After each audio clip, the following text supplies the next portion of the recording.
ഫാമിലിയിലേക്ക് സ്വാഗതം. ഇന്ന് ഒരു കൊച്ചു കഥ പറഞ്ഞുകൊണ്ട് തുടങ്ങാം. നിങ്ങളിൽ മിക്കവരും ഈ കഥ കേട്ടിട്ടുണ്ടാകാം, അല്ലെങ്കിൽ ഈ കഥയുടെ ആശയം ചിത്രീകരിക്കുന്ന കാർട്ടൂണുകളോ ചിത്രങ്ങളോ ഒക്കെ കണ്ടിരിക്കാൻ സാധ്യതയുണ്ട്. കാട്ടിൽ ആരംഭിച്ച ഒരു വിദ്യാലയത്തെക്കുറിച്ചാണ് ഈ കഥ. കാട്ടിൽ ഒരു പൊതുയോഗം നടക്കുന്നു. മിക്കവാറും മൃഗങ്ങളെല്ലാം ഈ പൊതുയോഗത്തിൽ പങ്കെടുക്കുന്നുണ്ട്. എല്ലാ മൃഗങ്ങൾക്കും വേണ്ടി നിർബന്ധിത സമഗ്ര വിദ്യാഭ്യാസത്തിന് വേണ്ടി ഒരു വിദ്യാലയം തുടങ്ങുക എന്നതാണ് പൊതുയോഗത്തിൻ്റെ അജണ്ട. എല്ലാ മൃഗങ്ങളും കൈയടിച്ച് തീരുമാനത്തെ പാസ്സാക്കി ഒരാഴ്ചയ്ക്കുള്ളിൽ കാട്ടിലെ വിദ്യാലയം പ്രവർത്തനം ആരംഭിച്ചു. വിദ്യാലയത്തിൻ്റെ ആരംഭ ദിവസം പ്രധാന അധ്യാപിക എല്ലാ വിദ്യാർത്ഥികളെയും അഭിസംബോധന ചെയ്തുകൊണ്ട് സംസാരിച്ചു. പ്രിയപ്പെട്ട മൃഗ വിദ്യാർത്ഥികളെ, ഇന്ന് ഈ വിദ്യാലയം നിങ്ങൾക്ക് വേണ്ടി പ്രവർത്തനം ആരംഭിക്കുകയാണ്. ഈ വിദ്യാലയത്തിൻ്റെ ഏറ്റവും വലിയ പ്രത്യേകത എന്ന് പറയുന്നത് നിങ്ങളുടെ എല്ലാവിധത്തിലുള്ള കഴിവുകളും പ്രകടിപ്പിക്കാനും വളർത്താനുമുള്ള സാഹചര്യം ഇവിടെയുണ്ട് എന്ന് മാത്രമല്ല, ഓരോ വിദ്യാർത്ഥിയും എല്ലാത്തരം കഴിവുകളും ഉള്ളവരായി എല്ലാത്തരം ജോലികളിലും കഴിവുകളിലും എക്സ്പേർട്ടായിട്ട് വേണം ഈ വിദ്യാലയത്തിൽ നിന്ന് പുറത്തിറങ്ങാനായിട്ട്. അതിന് ഉതകുന്ന രീതിയിലാണ് ഇവിടുത്തെ പരിശീലന പദ്ധതികൾ വിഭാവനം ചെയ്തിരിക്കുന്നത്. വിദ്യാർത്ഥികളെല്ലാം ഏറെ സന്തോഷത്തോടെ അധ്യാപികയുടെ പ്രഭാഷണത്തെ വരവേറ്റു. അങ്ങനെ വളരെ സന്തോഷത്തോടു കൂടി കാട്ടിലെ വിദ്യാലയം പ്രവർത്തനം ആരംഭിച്ചു. ഒരാഴ്ച കഴിഞ്ഞപ്പോൾ അധ്യാപിക ആമയോട് സംസാരിക്കുകയാണ്. ആമ ഓടാൻ പഠിക്കുകയാണ്.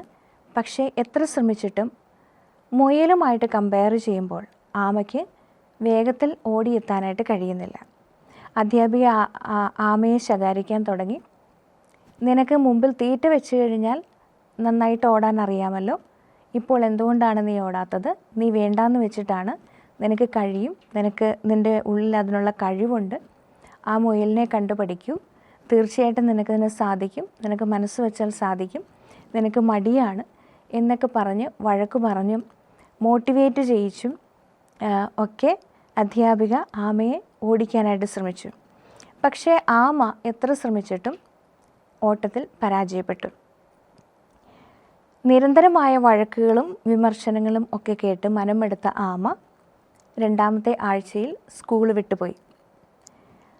അടുത്തത് കുയിലിൻ്റെ ഊഴമായിരുന്നു. കുയിൽ എത്ര ശ്രമിച്ചിട്ടും കൂട് നിർമ്മാണത്തിൽ പരാജയപ്പെട്ടു. കുയിലിനെയും അധ്യാപിക വഴക്ക് പറയാൻ തുടങ്ങി. ഇങ്ങനെ പാട്ടുപാടി നടന്നാൽ മതി, എപ്പോഴും പാട്ടുപാടിക്കൊണ്ടിരുന്നത് കൊണ്ട് ജീവിതത്തിൽ ഒരിക്കലും വിജയിക്കില്ല. മുട്ടയിടേണ്ട വരുമ്പോൾ വല്ലവരുടെയും കൂട് തേടി പോകേണ്ടി വരും. നിൻ്റെ ഭാവി സുരക്ഷിതമാക്കണമെങ്കിൽ സ്വന്തം കൂടുണ്ടാക്കാനായിട്ട് പഠിക്കണം. അങ്ങനെ തുടങ്ങി കുയിലിനെ എന്നും അധ്യാപിക വഴക്ക് പറയാൻ തുടങ്ങി. കുയിലാകട്ടെ എത്ര പരിശ്രമിച്ചിട്ടും കൂടുണ്ടാക്കാനായിട്ട് കഴിഞ്ഞില്ല. അങ്ങനെ കൂടുണ്ടാക്കുന്നതിൽ പരാജയപ്പെട്ട് കുയിലും രണ്ടാമത്തെ ആഴ്ചയിൽ സ്കൂളിന് പുറത്തായി. നീന്താനായിട്ട് പരിശ്രമിച്ച പരുന്ത് അതിൽ പരാജയപ്പെട്ടു. അങ്ങനെ ഒരു 1-2 മാസത്തിനുള്ളിൽ സ്കൂളിലെ വിദ്യാർത്ഥികളെല്ലാവരും തന്നെ പല പരീക്ഷകളിൽ പരാജയപ്പെട്ട് സ്കൂൾ വിട്ടുപോയി. ഏതാനും മാസങ്ങൾ കൊണ്ട് കാട്ടിലെ സ്കൂൾ പ്രവർത്തനം നിലച്ചു. സ്കൂളിന് പുറത്തു പോയെങ്കിലും ഓരോ മൃഗവിദ്യാർത്ഥികളും സ്കൂളിൽ നിന്ന് അവർക്ക് വിജയിക്കാൻ കഴിയാതിരുന്ന, അവർ വിജയിക്കാനായിട്ട് ശ്രമിച്ച സ്കില്ലുകൾ ഡെവലപ്പ് ചെയ്യാനായിട്ട് പരിശ്രമിച്ചു കൊണ്ടേയിരുന്നു. വീണ്ടും വീണ്ടും പരാജയപ്പെട്ടുകൊണ്ടുവരുന്നു. ഇത് അവർ ജീവിതത്തിൽ പരാജിതരാണെന്നും ഒന്നിനും കൊള്ളില്ല എന്നും ഒക്കെയുള്ള ചിന്തകൾ അവരിലുണ്ടാക്കി. അവർ അപകർഷതാബോധത്തിന് അടിമകളായി ജീവിച്ചു എന്നതാണ് കഥ. നമ്മുടെ നിലവിലെ വിദ്യാഭ്യാസ രീതികളും കുട്ടികളെ മാതാപിതാക്കളും അധ്യാപകരുമൊക്കെ ചിലപ്പോഴെങ്കിലും പരിശീലിപ്പിക്കുന്ന രീതികളും ഒക്കെ ഈ കഥയുമായിട്ട് ബന്ധപ്പെടുത്തി നമുക്ക് ചിന്തിക്കാനായിട്ട് കഴിയും. ഒരേ മാനദണ്ഡങ്ങൾ ഉപയോഗിച്ച് എല്ലാ വിദ്യാർത്ഥികളെയും വിലയിരുത്താനാണ് നമ്മുടെ വിദ്യാഭ്യാസ സമ്പ്രദായം ശ്രമിക്കുന്നത്. അവരുടെ കഴിവുകളെയും കഴിവില്ലായ്മകളെയും വിലയിരുത്തി വിജയികളെന്നും പരാജിതരെന്നും മുദ്രകുത്തുമ്പോൾ നമ്മൾ പിന്തുടരുന്നത് ഈ കാട്ടിലെ വിദ്യാലയത്തിൻ്റെ മാതൃകയാണ്. ഒരേ അച്ചിലിട്ട് ഒരേ തരത്തിലുള്ള പ്രതിമകൾ നിർമ്മിക്കുന്ന ഒരു പ്രൊഫഷണലിനെ പോലെയല്ല മാതാപിതാക്കളും അധ്യാപകരും ആകേണ്ടത്. മറിച്ച് ഒരു പൂന്തോട്ടത്തിലെ വ്യത്യസ്തങ്ങളായ നിറങ്ങളും രൂപങ്ങളും വ്യത്യസ്തങ്ങളായ സുഗന്ധങ്ങളും പുറപ്പെടുവിക്കുന്ന വ്യത്യസ്ത പരിചരണ രീതികളും സാഹചര്യങ്ങളും ആവശ്യമുള്ള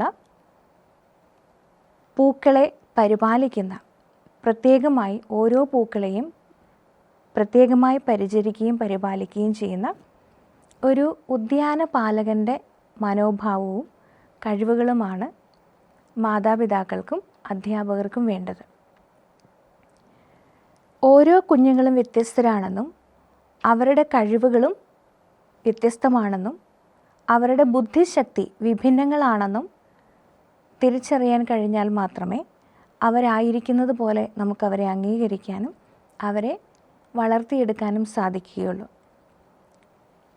ഗണിതത്തിൽ കഴിവുള്ള ഒരു വ്യക്തിക്ക് ഭാഷാപരമായ നിപുണതകൾ ഉണ്ടാകണം എന്ന് നിർബന്ധമില്ല. ഭാഷാപരമായ ഇൻ്റലിജൻസ് മുൻപിൽ നിൽക്കുന്ന ഒരു വ്യക്തിക്ക് ന്യൂമറിക്കലായിട്ടുള്ള സംഖ്യാപരമായ ബുദ്ധിശക്തി കൂടുതലുണ്ടാവണം എന്ന് നിർബന്ധമല്ല. കൃഷി ചെയ്യുന്നതും കായികമായിട്ട് അധ്വാനിക്കുന്നതും ഒരു തരത്തിലുള്ള വിശേഷ ബുദ്ധിയുടെ പ്രകടനം തന്നെയാണ്. സംഗീതവും കലകളും മറ്റൊരു രീതിയിലുള്ള ബുദ്ധിവൈഭവത്തിൻ്റെ പ്രകടനമാണ്. ഒരു പാട്ട് കേൾക്കുമ്പോൾ അതിൻ്റെ ശ്രുതിയും താളവും ഈണവും ഒക്കെ മനസ്സിലാക്കുക എന്നത് മ്യൂസിക് ഇൻ്റലിജൻസ് ഉള്ളവർക്ക് മാത്രം സാധിക്കുന്ന ഒരു കാര്യമാണ്. ഒരിക്കലും സയൻസോ മാത്സോ പഠിക്കുന്നവർക്ക് ബുദ്ധി കൂടുതലുള്ളവർ, അല്ലെങ്കിൽ എല്ലാ വിഷയത്തിലും ഉയർന്ന മാർക്ക് സ്കോർ ചെയ്യുന്നവർ, വിജയിക്കുന്നവർ, ബുദ്ധിശാലികൾ, ഏതെങ്കിലുമൊക്കെ വിഷയത്തിൽ മാർക്ക് കുറയുന്നവർ അല്ലെങ്കിൽ പരാജയപ്പെടുന്നവർ, കുറഞ്ഞ ബുദ്ധിയുള്ളവർ എന്ന രീതിയിലുള്ള നമ്മുടെ വിലയിരുത്തലുകളാണ് തെറ്റ്.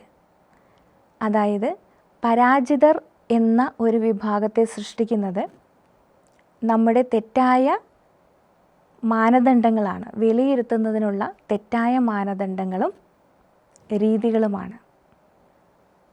അത്തരം രീതികളില്ല എങ്കിൽ നമ്മുടെ കുഞ്ഞുങ്ങളെല്ലാവരും തന്നെ ഏതെങ്കിലുമൊക്കെ രീതിയിൽ വിജയികളാണ്. ഒരിക്കലും ആരും പരാജിതരല്ല.